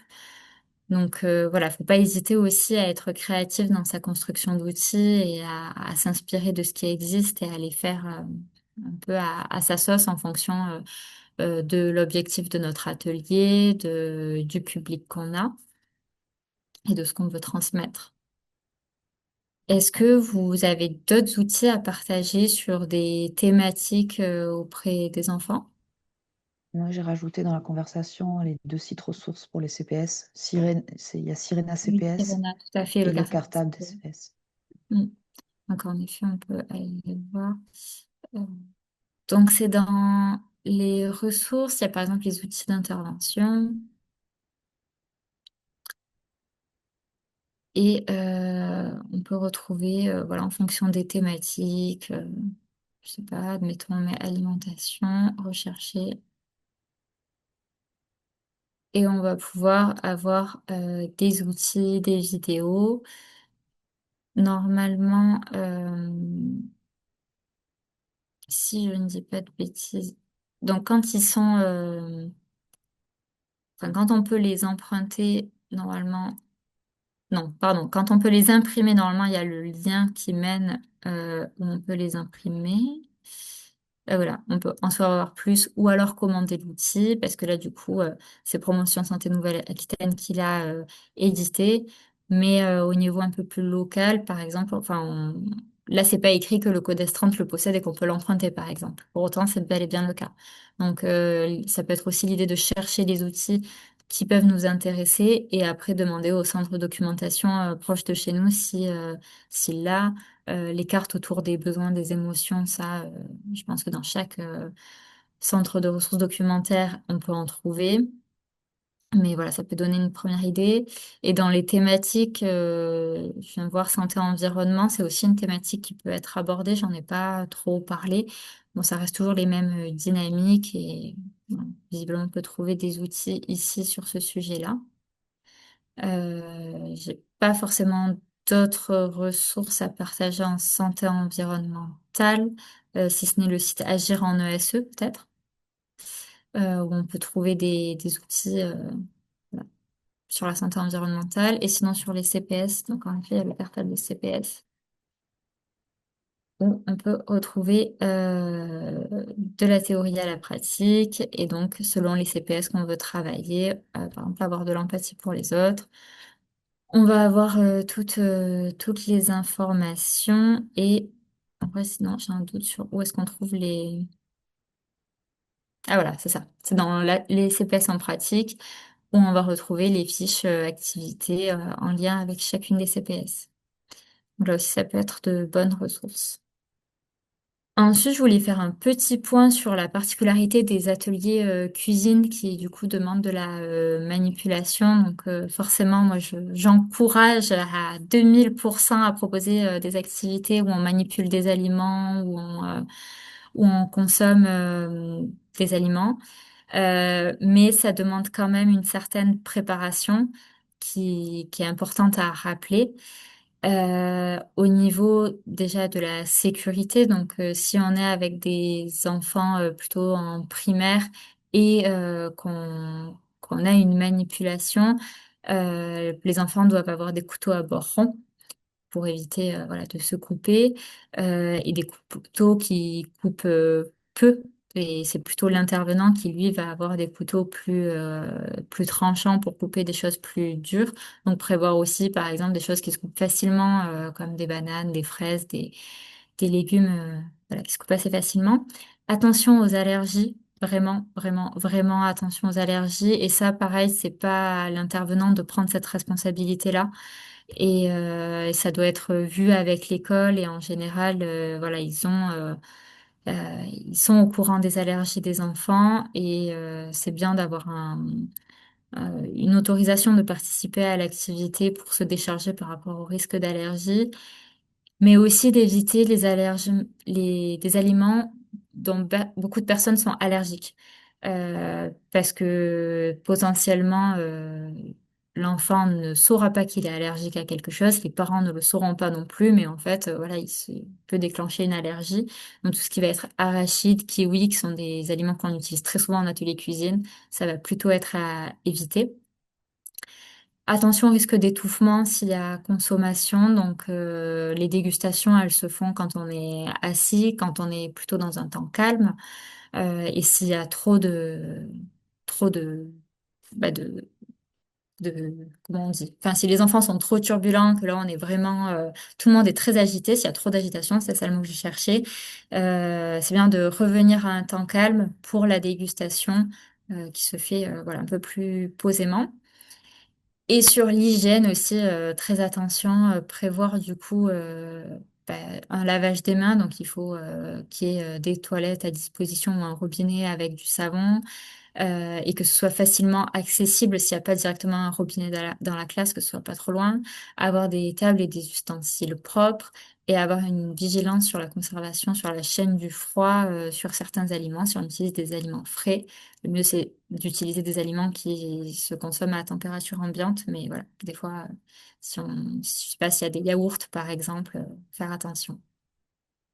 C'était juste le petit point de vigilance auquel on ne pense pas forcément. Bah ça, du coup, je vous ai déjà posé la question. Du coup, ah oui, non, les outils d'évaluation maintenant. Parce que du coup, dans les modules qui étaient en ligne sur la préparation des interventions pour les services sanitaires, il y a toute une partie sur l'évaluation, mais il est vrai qu'avec les enfants, faire une évaluation, ça peut être plus compliqué, surtout pour les tout petits. Donc là, il y a quelques propositions pour faire des évaluations. Ça peut être donc la météo des émotions, qui ça peut être utilisé autant en début d'atelier qu'à la fin, de dire bah voilà, suite à cet atelier, comment je me sens, bah, le soleil, ça m'a plu, la pluie, pas trop, moi j'ai pas trop aimé l'atelier. Donc, enfin, ça va venir questionner la satisfaction, là, tout ce qu'on a là. Mais voilà, ça peut être une manière un petit peu détournée de le faire. Il y a les smileys qui sont très visuels et qui marchent plutôt bien pour dire si on a été content ou pas content suite à cet atelier, avec des déclinaisons donc autour des chats, par exemple. Et après, on peut encore se servir de la bague d'araignée si on veut questionner ce qui a été retenu ou ou voilà, si, notamment avec les plus grands, si on veut faire un vrai faux, un peu en quiz final pour faire le bilan sur qu'est-ce qui a été acquis, pas acquis, on peut utiliser cet abac-là.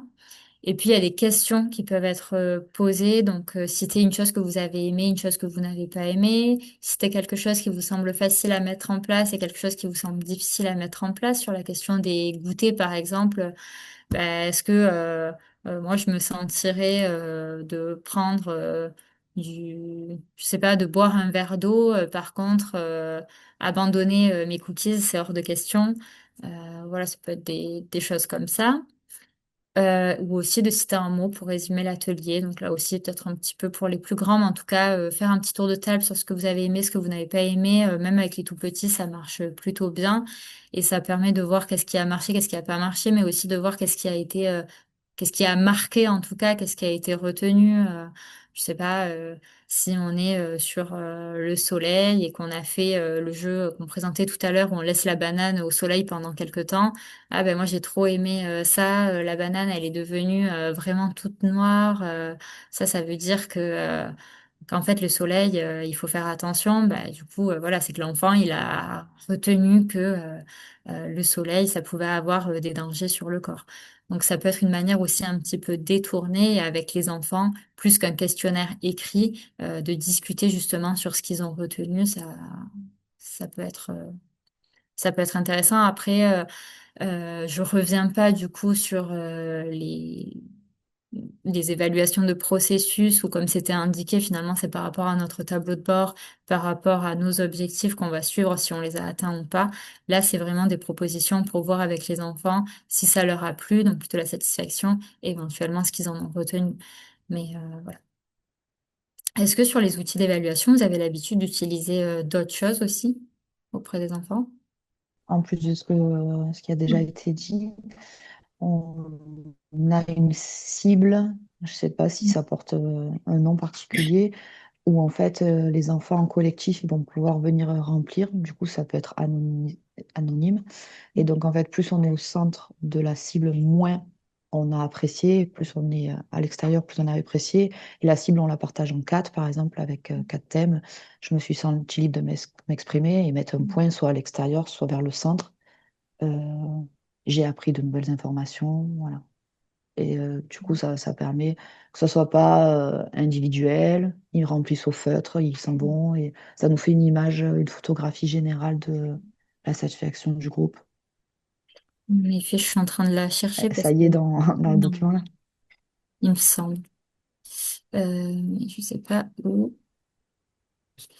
Tac, tac, tac. Sommaire, technique pour évaluer. Ah oui, la toile d'araignée ou la cible. Voilà. Donc, bon, celle-là, elle est peut-être un peu complexe, mais en effet, on peut diminuer à trois ou quatre selon, enfin, trois ou quatre catégories selon le public avec lequel on est, bien sûr. Mais voilà, avez-vous apprécié cet atelier? Cet atelier répond-il à vos attentes? La durée était-elle adaptée? Contenu? Bon, évidemment, avec les propositions que vous avez faites, ça semble plus adapté, mais l'idée est là, en tout cas. Ouais, et même moins de catégories, aussi moins de cercles en fait. Oui, moins On de 0, nomme 1, 2, pas de 3, zéro, 4, on en met 5. trois quoi en gros.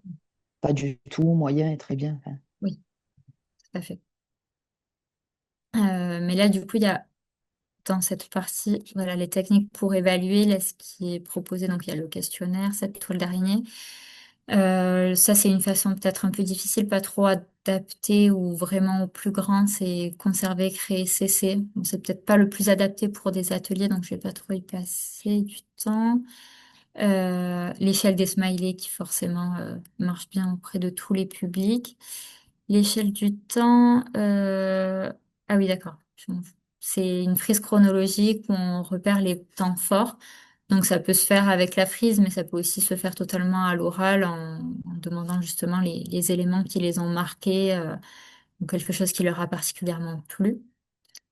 Voilà, à l'oral, les sentiments gradués. Donc là, vous préparez les questions en amont, mais l'idée c'est de placer sur le sol des cartes numérotées de 1 à 4 avec beaucoup pas du tout, et que les enfants puissent se positionner en fonction de leur ressenti. Là, voilà, est-ce que vous avez apprécié cet atelier et on vient mettre les gommettes si on a apprécié énormément, moyennement ou pas du tout. Ça, c'est pareil, ça a l'avantage d'être très visuel. Et voilà. Donc, on a touché à sa fin. Il y a aussi, bah, soit pour prendre l'humeur du jour ou l'humeur de la fin, ou évaluer aussi la satisfaction, tout ce qui est le blob tree, donc les personnages qui sont sur un arbre, sur un bateau, sur une maison. Oui, Et on leur demande si tu étais tel personnage, un peu comme le chat va bien, là. là, par exemple. Voilà ça. Ah ben voilà. On arrive déjà à la conclusion, Ouais. désolé. Non, mais c'est très bien. En effet, bah, l'idée, quand j'avais mis le comment Java au tout début, non, j'ai le truc qui vient.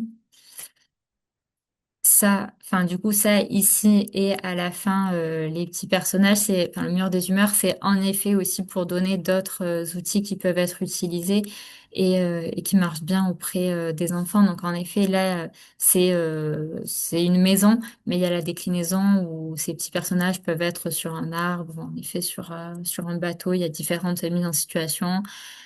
Ça peut être voilà, plus ou moins adapté à l'âge. Et le comment ça va. Il y a pareil 1 milliard de présentations de, de ce petit jeu et ça peut être enfin voilà des plus ou moins enfantins ou plus ou moins adultes selon l'âge et ça peut permettre voilà de prendre la température au début, prendre la température à la fin, du coup comment ils se sentent à la fin de l'atelier.